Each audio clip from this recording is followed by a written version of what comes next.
বিশেষ করে কথা বলবো ক্যান্টনমেন্ট নিয়ে। আমার এক বন্ধু নাম রাকিব, আমরা একসাথেই আইএলও কোর্স করছিলাম মেরিন থেকে।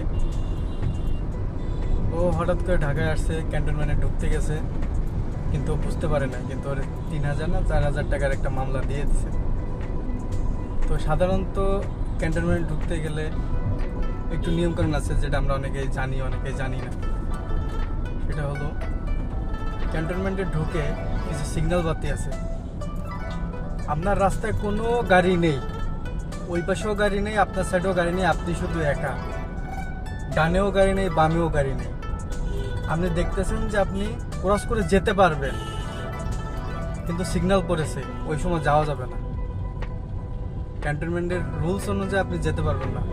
গেলে আপনাকে তো আটকায় রাখবে, মারতেও পারে, কান ধরাবে, ইভেন মামলাও দিবে। এর জন্য আমাদের করণীয় হলো, ক্যান্টনমেন্টে যারা ঢুকবেন, যদি রাত্রে ঢুকেন তাহলে কেবিন লাইট ধরে গ্লাসগুলো খুলে দিবেন।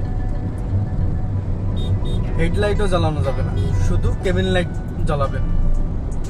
আস্তে আস্তে যাবেন, সর্বোচ্চ গতি 40।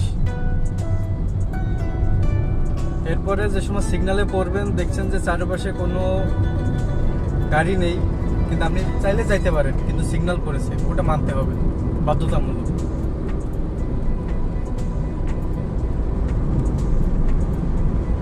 সিগন্যাল শেষ, আপনি পার হবেন, রিল্যাক্সে যাবেন, যে তখন আপনার কিছু বলবে না, মামলাও দেবে না। যদি আপনি